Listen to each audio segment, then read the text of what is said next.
ദൈവമനുഷ്യൻ്റെ സ്നേഹഗീത വാല്യം 1 അധ്യായം 5. കന്യകാമേരിയുടെ ജനനത്തിന് ശേഷം മാതാവിൻ്റെ കന്യാത്വത്തെക്കുറിച്ച് ഈശോ പറയുന്ന കാര്യങ്ങൾ പാർട്ട് 2. നിങ്ങൾ നല്ല മക്കളായിരുന്നാലെന്ന പോലെ ദൈവം നിങ്ങളോട് പെരുമാറുന്നു.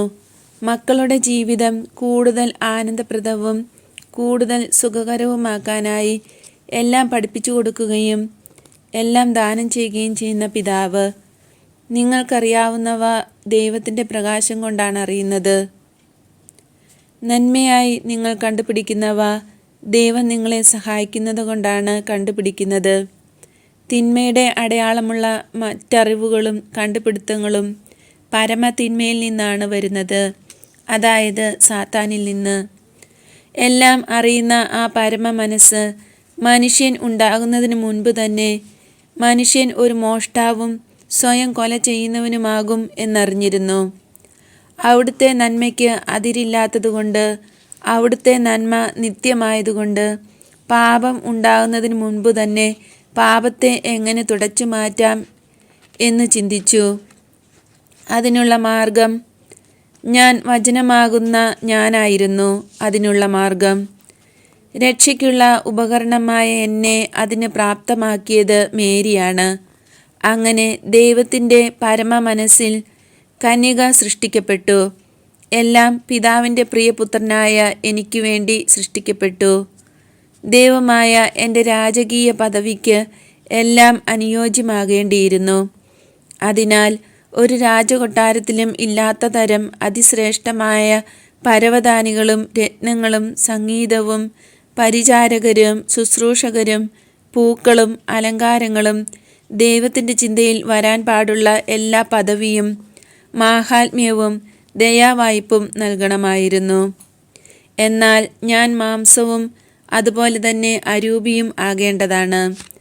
മാംസത്തെ രക്ഷിക്കുവാൻ മാംസം, മാംസത്തെ ഉദാത്തമാക്കുവാൻ മാംസം.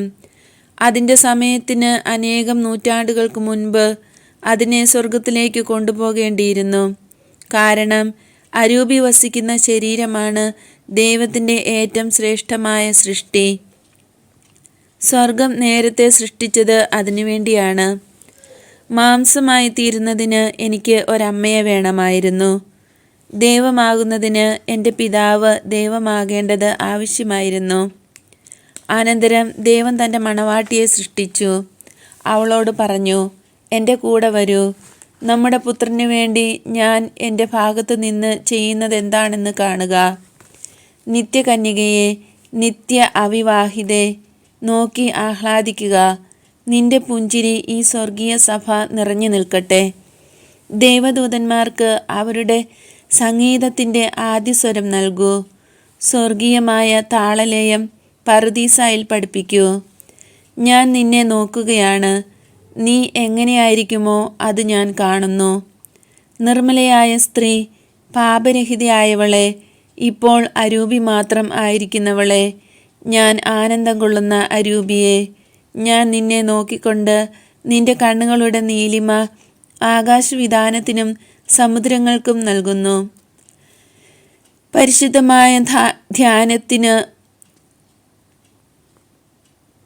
ധാന്യത്തിന് നിന്റെ മുടിയുടെ നിറം ഞാൻ കൊടുക്കുന്നു. ലില്ലിപ്പൂക്കൾക്ക് ധാവള്യവും റോസാപ്പൂക്കൾക്ക് റോസ് നിറവും കൊടുക്കുന്നു. അവ നിന്റെ ത്വക്കിൻ്റെ നിറമാണ്.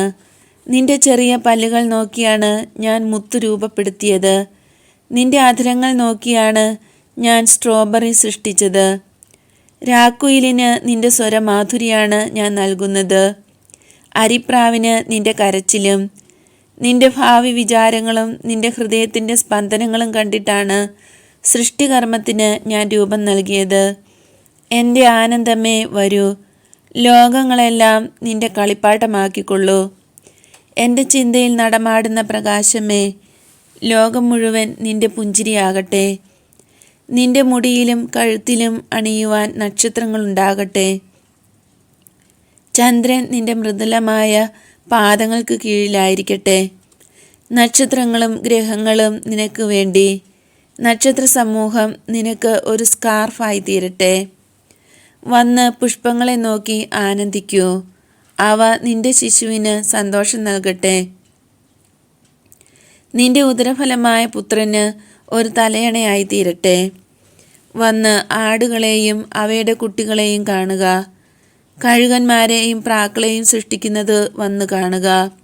സമുദ്രഗർത്തങ്ങളെയും നദികളുടെ ആഴമേറിയ ചാലുകളെയും സൃഷ്ടിക്കുമ്പോൾ എൻ്റെ അടുത്തു വന്ന് നിൽക്കുക. ഞാൻ പർവ്വതനിരകളെ ഉയർത്തുമ്പോൾ, അവയെ വനങ്ങൾ കൊണ്ടും മഞ്ഞുകൊണ്ടും അലങ്കരിക്കുമ്പോൾ, ചെടികളും വൃക്ഷങ്ങളും വള്ളികളും ഒലിവ് മരങ്ങളും നിനക്കായി ഞാൻ വിതച്ച് കിളിർപ്പിക്കുമ്പോൾ എൻ്റെ അരികെ നീ നിൽക്കുക. ഞാൻ മുന്തിരിവള്ളി നടുമ്പോൾ എൻ്റെ മുന്തിരിശാഖയായ നീ, ദിവ്യകാരുണ്യത്തിൻ്റെ മുന്തിരിക്കുലകൾ വഹിക്കുവാനുള്ള നീ എൻ്റെ അരികിൽ നിൽക്കുക.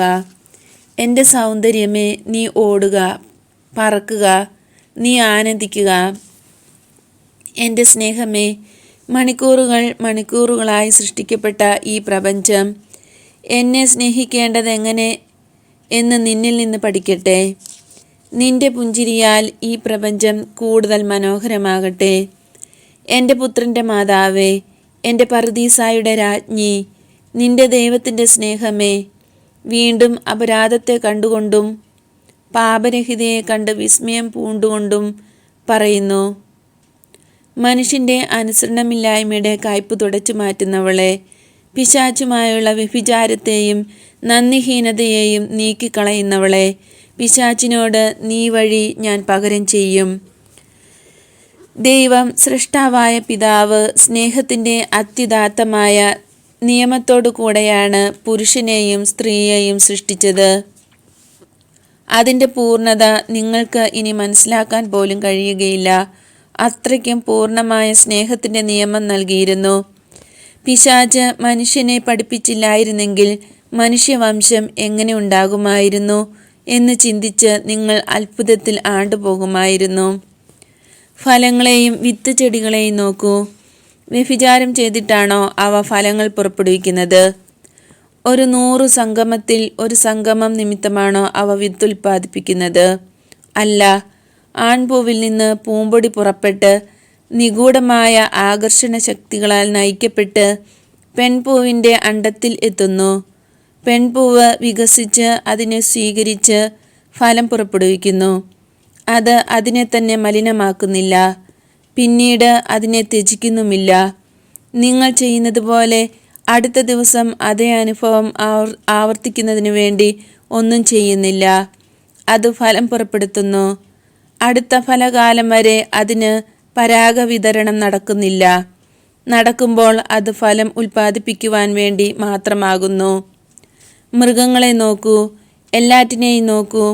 നിഷ്ഫലമായ ഒരാലിംഗനത്തിന് വേണ്ടി ഏതെങ്കിലും ആണ് പെണ്ണിനെ സമീപിക്കുന്നതായി കാണുന്നുണ്ടോ? ഒരിക്കലുമില്ല. ഉൽപാദന കർമ്മത്തിനു വേണ്ടി അടുത്തു നിന്നോ അകലെ നിന്നോ അവ പറന്നോ ഓടിയോ ചാടിയോ ഇഴഞ്ഞോ ഇണയുടെ സമീപമെത്തുന്നു. അതിൻ്റെ ആനന്ദത്തിൽ നിന്ന് കളയാതെ ഗൗരവമേറിയ പരിശുദ്ധമായ ഉൽപാദനത്തിലേക്കും അതിൻ്റെ അനന്തര കടമകളിലേക്കും അവ നീങ്ങുന്നു.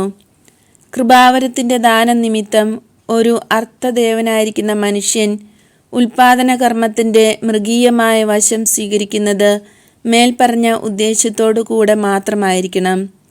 ദൈവികനായി സൃഷ്ടിക്കപ്പെട്ടിരിക്കുന്ന മനുഷ്യൻ, പൂർണ്ണനാക്കപ്പെട്ടിരിക്കുന്ന മനുഷ്യൻ ഒരൊറ്റ ഡിഗ്രി മാത്രമേ മൃഗീയതയിലേക്ക് താഴ്ത്തപ്പെട്ടിട്ടുള്ളൂ. നിങ്ങൾ ചെടികളും മൃഗങ്ങളും ചെയ്യുന്നത് പോലെയല്ല പ്രവർത്തിക്കുന്നത്. നിങ്ങളുടെ അധ്യാപകനായി പിശാചിനെയാണ് കിട്ടിയത്. നിങ്ങളുടെ അധ്യാപകനായി അവനെയാണ് നിങ്ങൾ ആഗ്രഹിച്ചത്. ഇപ്പോഴും നിങ്ങൾക്ക് അവനെയാണ് വേണ്ടത്. നിങ്ങൾ ചെയ്യുന്ന പ്രവൃത്തികളും നിങ്ങളുടെ അധ്യാപകനിൽ നിന്ന് പ്രതീക്ഷിക്കുന്നവ തന്നെയാണ്. ദൈവത്തോട് നിങ്ങൾ വിശ്വസ്തരായിരുന്നെങ്കിൽ വിശുദ്ധമായ ഒരു രീതിയിൽ നിങ്ങൾക്ക് മക്കളുണ്ടാകുമായിരുന്നു. വേദന കൂടാതെയും വിലക്ഷണവും ലജ്ജാകരവുമായ സംഭവങ്ങളിലൂടെ നിങ്ങളെ തന്നെ അവശരാക്കാതെയും പുത്രഭാഗ്യം ലഭിക്കുമായിരുന്നു. മൃഗങ്ങൾക്കാകട്ടെ വിവേചനവും അരൂപിയായ ആത്മാവും ഇല്ലല്ലോ. എന്നാലും അവ നിങ്ങൾ പ്രവർത്തിക്കുന്നത് പോലെ ഒന്നും ചെയ്യുന്നില്ല. പിശാചിനാൽ ദുഷിപ്പിക്കപ്പെട്ട പുരുഷനും സ്ത്രീക്കും എതിരെ ദൈവം സ്ത്രീയിൽ നിന്ന് ജാതനായ ഒരു മനുഷ്യനെ നിയോഗിച്ചു. ഈ സ്ത്രീയെ ദൈവം അത്യുദാത്തമായ ഒരു നിലയിലേക്ക് ഉയർത്തി. പുരുഷനെ കൂടാതെ ഉൽപാദനം നടക്കുന്ന നിലയിലേക്ക് ഉയർത്തി.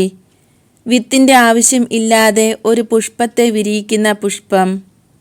ദൈവിക സൂര്യൻ്റെ ഒരു പ്രത്യേക ചുംബനത്താൽ നിർമ്മല ലില്ലിയായ മേരിയുടെ ശരീരമാകുന്ന കാസയിൽ ഒരു പുഷ്പം വിരിഞ്ഞു.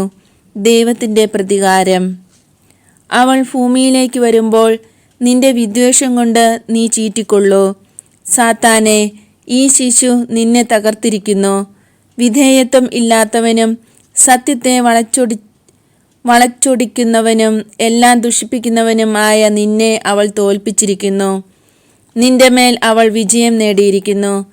ഒരുങ്ങി നിൽക്കുന്ന 1000 സൈന്യങ്ങൾ നിന്റെ ശക്തിക്കെതിരെ ഒന്നുമല്ല. നിന്റെ ചെതുമ്പലുകൾക്ക് മുന്നിൽ അവരുടെ ആയുധങ്ങൾ ഒന്നുമല്ല. നിന്റെ ദുർഗന്ധത്തെ നീക്കുവാൻ ഒരു കാറ്റിനും കഴിയുകയില്ല.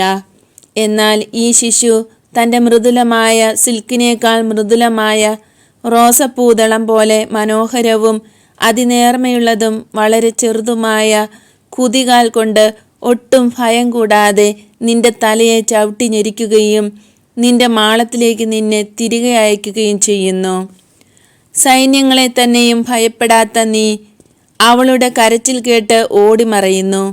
നിന്റെ ദുർഗന്ധം കൊണ്ട് മലിനമാക്കപ്പെട്ട ലോകത്തെ അവളുടെ ശ്വാസം ശുദ്ധീകരിക്കുന്നു. നീ പരാജിതനാക്കപ്പെട്ടിരിക്കുന്നു. അവളുടെ നാമം, അവളുടെ നോട്ടം, അവളുടെ പരിശുദ്ധി ഇവയെല്ലാം നിന്റെ നേർക്കുള്ള കുന്തവും ഇടിവാളും ആണ്. അവ നിന്നെ തുളച്ചു കയറുന്നു. നിന്നെ നശിപ്പിച്ച് നരകത്തിലെ നിന്റെ ഗുഹയിൽ നിന്നെ ബന്ധിതനാക്കുന്നു. സൃഷ്ടിക്കപ്പെട്ട എല്ലാ മനുഷ്യരുടെയും പിതാവാകാനുള്ള സന്തോഷം ദൈവത്തിന് നഷ്ടപ്പെടുത്തിയ ശപിക്കപ്പെട്ടവനെ, വെറുതെ നീ അവരെ ദുഷിപ്പിച്ചു. നിഷ്കളങ്കരായി സൃഷ്ടിക്കപ്പെട്ട അവരെ ഭോഗാസക്തിയിലൂടെ സന്താനോൽപാദന അറിവിലേക്ക് നീ നയിച്ചു. ദൈവത്തിൻ്റെ പദ്ധതി നീ തെറ്റിച്ചു. തൻ്റെ നിയമമനുസരിച്ച് മക്കളെ നൽകാൻ ആഗ്രഹിച്ച ദൈവത്തിൽ നിന്ന് നീ അത് അപഹരിച്ചു. ദൈവനിയമം പാലിക്കപ്പെട്ടിരുന്നെങ്കിൽ മനുഷ്യ മക്കളിൽ സ്ത്രീ പുരുഷ അനുപാതത്തിലും വർഗങ്ങളുടെ എണ്ണത്തിലും സന്തുലിതാവസ്ഥ നിലനിൽക്കുമായിരുന്നു. കുടുംബ കലഹങ്ങളും ജനതകൾ തമ്മിലുള്ള യുദ്ധങ്ങളും ഒഴിവാകുമായിരുന്നു. അനുസരണത്തിലൂടെ സ്നേഹം എന്തെന്ന് അവർ അറിയുകയും ചെയ്യുമായിരുന്നു.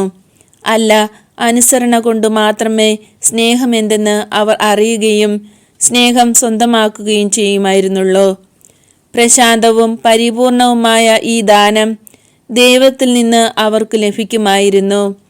അരൂപിയെ സൃഷ്ടിച്ച് അരൂപിയോട് ചേരുന്നതിന് ജഡത്തെ സൃഷ്ടിച്ച് അങ്ങനെ താഴ്ചയിലേക്കിറങ്ങിയ ദൈവം ആഗ്രഹിച്ചത് ശരീരവും ഭക്തി നിർഭരമായ വിധത്തിൽ സന്തോഷിക്കട്ടെ എന്നാണ്. എന്നാൽ മനുഷ്യരെ, എന്താണ് നിങ്ങളുടെ സ്നേഹം? എന്തൊക്കെയാണ് നിങ്ങളുടെ സ്നേഹങ്ങൾ? ഒന്നുകിൽ സ്നേഹത്തിൻ്റെ വേഷത്തിലുള്ള വിഷയലമ്പടത്വം, അല്ലെങ്കിൽ മറ്റുള്ളവരുടെ കാമാസക്തിയാൽ വശീകരിക്കപ്പെട്ട് നിങ്ങളുടെ പങ്കാളി നഷ്ടപ്പെട്ടെങ്കിലോ എന്ന ഒരിക്കലും വിട്ടുമാറാത്ത ഭയം. കാമാസക്തി ലോകത്തിൽ പ്രവേശിച്ചപ്പോൾ മുതൽ തുടങ്ങിയതാണ് ഈ ഭയം. ഭാര്യയുടെ അല്ലെങ്കിൽ ഭർത്താവിൻ്റെ ഹൃദയം തൻ്റെ സ്വന്തമാണ് എന്ന ഉറപ്പ് ഒരിക്കലുമില്ല. അതിനാൽ നിങ്ങൾ വിറയ്ക്കുകയും കരയുകയും ചെയ്യുന്നു. അസൂയ കൊണ്ട് അന്ധരാകുന്നു. അവിശ്വസ്തതയ്ക്ക് പകരം വീട്ടാൻ ചിലപ്പോൾ നിങ്ങൾ കൊലപാതകം ചെയ്യുന്നു, ചിലപ്പോൾ നിരാശപ്പെടുന്നു, ചിലപ്പോൾ മനസ്സ് ദുർബലമായി മാനസിക രോഗം തന്നെ ഉണ്ടാകുന്നു. സാത്താനെ, നീ ഇതാണ് മനുഷ്യമക്കളോട് ചെയ്തിരിക്കുന്നത്. നീ ദുഷിപ്പിച്ച് നശിപ്പിച്ചവർ വേദന കൂടാതെ സന്താനഭാഗ്യം അനുഭവിക്കുമായിരുന്നു. മരണഭീതി കൂടാതെയുള്ള സന്തോഷം ജനനത്തിൽ അനുഭവിക്കുമായിരുന്നു. എന്നാൽ ഇപ്പോൾ ഒരു സ്ത്രീയാൽ നീ പരാജിതനായിരിക്കുന്നു. ഒരു സ്ത്രീയാൽ നീ തകർക്കപ്പെട്ടിരിക്കുന്നു. ഇപ്പോൾ മുതൽ അവളെ സ്നേഹിക്കുന്നവരെല്ലാം ദൈവത്തിൻ്റെ സ്വന്തമായി തീരുന്നു. അവളുടെ കളങ്കരഹിതമായ പരിശുദ്ധിയെ നോക്കി നിന്റെ പ്രലോഭനങ്ങളെ ജയിക്കുന്നു. ഇപ്പോൾ മുതൽ മാതാക്കൾക്ക് ഗർഭധാരണം വേദനയുളവാക്കുന്നതാണെങ്കിലും അവളിൽ ആശ്വാസം ലഭിക്കും. ഇപ്പോൾ മുതൽ അവൾ വിവാഹിതരായ സ്ത്രീകളുടെ മാർഗദർശിയും മരിക്കുന്നവരുടെ അമ്മയും ആയിരിക്കും. ശപിക്കപ്പെട്ട നിനക്കെതിരെയും ദൈവകോപത്തിനെതിരെയും അവരെ മറയ്ക്കുന്ന ഒരു പരിചയായിരിക്കും അവളുടെ വക്ഷസ്. അവിടെ വിശ്രമിച്ച് മരിക്കുന്നത് എത്രയോ മാധുര്യം നിറഞ്ഞതായിരിക്കും. മേരി, എൻ്റെ ചെറിയ ശബ്ദമേ, കന്യാസുതൻ്റെ ജനനവും കന്യകയുടെ സ്വർഗാരോപണവും നീ കണ്ടതാണല്ലോ. പാപമില്ലാത്തവർക്ക് പ്രസവ വേദനയില്ല, മരണത്തിലും വേദനയില്ല എന്ന് നീ അങ്ങനെ കണ്ടു.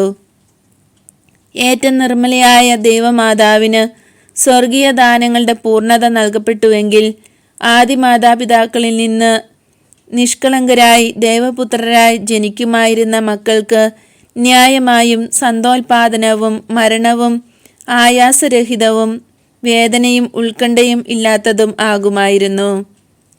പിശാചിൻ്റെ പ്രതികാരത്തിനെതിരെ ദൈവത്തിൻ്റെ വിജയം ഇപ്രകാരം നിറവേറി.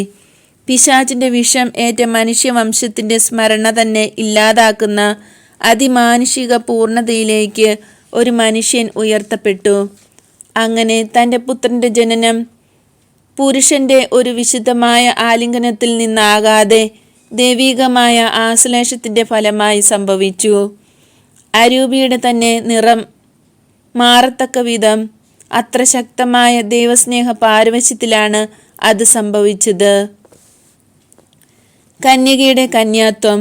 വരൂ, ആഴമേറിയ ഈ കന്യാത്വത്തെക്കുറിച്ചുള്ള അനുധ്യാനത്തിൽ ലയിക്കൂ.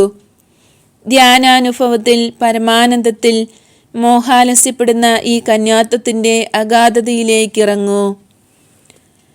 ഒരാളും വിവാഹം ചെയ്യാനില്ലാത്തതിനാൽ ഗത്യന്തരമില്ലാതെ കന്യകയായി ജീവിക്കുന്ന ഒരുവളുടെ കന്യാത്വം എന്താണ്? ഒന്നുമല്ല എന്നല്ല, അതിനേക്കാൾ താഴ്ന്നതാണ്. ദൈവത്തിൻ്റെതായിരിക്കാൻ വേണ്ടി കന്യകയായിരിക്കുന്ന ഒരുവളുടെ കന്യാത്വം എന്താണ്?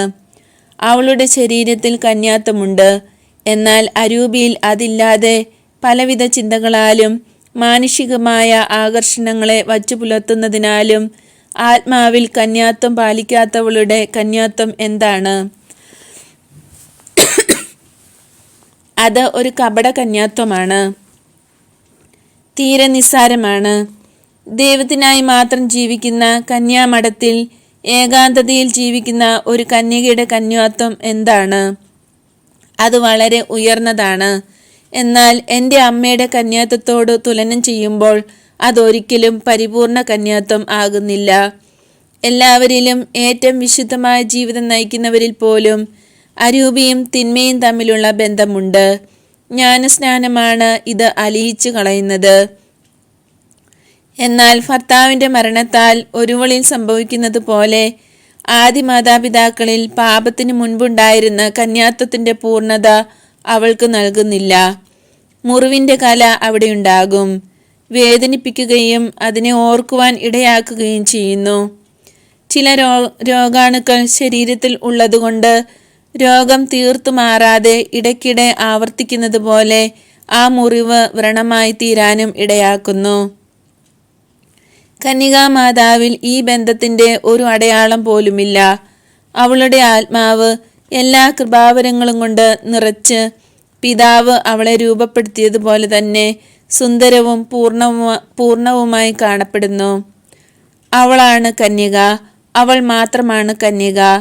പൂർണ്ണയായവൾ അവളാണ്, എല്ലാം തികഞ്ഞവൾ അവളാണ്. അവൾ ഗർഭം ധരിക്കപ്പെട്ടത് അങ്ങനെ, ജനിച്ചത് അങ്ങനെ, ജീവിച്ചത് അങ്ങനെ, മുടി ധരിപ്പിക്കപ്പെട്ടത് അങ്ങനെ, നിത്യമായിട്ട് അങ്ങനെ. അവളാണ് കന്യക. അവളുടെ പരിശുദ്ധിയുടെ കൃപാവരത്തിൻ്റെ ഉച്ചകോടി ദുർഗ്രഹമായിരിക്കുന്നു. അവ ഉയർന്നു വരുന്ന മഹാഗർത്തത്തിൽ ദൈവത്തിൽ അവ അപ്രത്യക്ഷമാകുന്നു. ഏറ്റവും അഗ്രാഹ്യനും ഏറ്റവും പരിശുദ്ധനും കൃപകളുടെ പൂർണ്ണതയും ആയ ദൈവത്തിൽ. ഇതാണ് ഏകവും ത്രിത്വവും ആയ ദൈവത്തിൻ്റെ പ്രതികാരം. അശുദ്ധമാക്കപ്പെട്ട സൃഷ്ടികൾക്കെതിരെ ഈ നക്ഷത്രത്തെ അവിടുന്ന് പൂർണ്ണതയിലേക്ക് ഉയർത്തുന്നു. ആകൃതിയില്ലാത്ത ജിജ്ഞാസക്കെതിരെ വിനീതയായ ലജ്ജാശീലിയായ ദൈവത്തെ സ്നേഹിക്കുന്നതിൽ മാത്രം തൃപ്തി കണ്ടെത്തുന്ന ഈ കന്യകയെ ഉയർത്തുന്നു. തിന്മയുടെ ശാസ്ത്രത്തിനെതിരെ നിഷ്കളങ്കയായ അതിവിശിഷ്ടയായ ഈ കന്യകയെ ഉയർത്തുന്നു. പരിത്യക്തമായ സ്നേഹം എന്തെന്ന് അവൾ അറിഞ്ഞിട്ടില്ല. വിവാഹിതർക്ക് ദൈവം നൽകിയിരിക്കുന്ന സ്നേഹം എന്തെന്ന് അവൾ അറിഞ്ഞിട്ടില്ല. ദൈവം അവൾക്ക് വലിയ ദാനങ്ങൾ നൽകി, കൂടുതൽ വരങ്ങൾ നൽകി. പാപത്തിൻ്റെ പിന്തുടർച്ചാവകാശമായ ഉത്തേജനങ്ങൾ അവൾക്കില്ലായിരുന്നു. അവളിൽ മഞ്ഞുകട്ട പോലെ കട്ടിയുള്ളതും എന്നാൽ തീക്കട്ട പോലെ ചൂടും ധാവള്യവും കലർന്നതുമായ ദൈവിക സ്നേഹത്തിൻ്റെ ജ്ഞാനം നിറഞ്ഞു നിന്നിരുന്നു. മാംസത്തെ മഞ്ഞുകട്ട കൊണ്ട് ശക്തിപ്പെടുത്തുന്ന ഒരു അഗ്നി, സ്വർഗീയ സിംഹാസനത്തിങ്കൽ സ്ഫടികതുല്യമായ ഒരു ശരീരം. അവിടെ ദൈവം കന്യകയെ വിവാഹം ചെയ്യുന്നു. അതിൽ തന്നെ താഴ്ത്തുന്നില്ല. കാരണം തൻ്റെ പൂർണ്ണത അവളുടെ പൂർണ്ണതയെ ആശ്ലേഷിക്കുന്നു. വധുവായി തീരുമ്പോൾ ഒരു കാര്യത്തിൽ മാത്രമേ അവൾ താഴുന്നുള്ളൂ. സ്ത്രീ എന്ന നിലയിൽ തനിക്ക് വിധേയയാകുന്നു. എന്നാൽ ദൈവത്തെ പോലെ തന്നെ അവൾ പാപരാഹിത്യം ഉള്ളവളായിരിക്കുന്നു.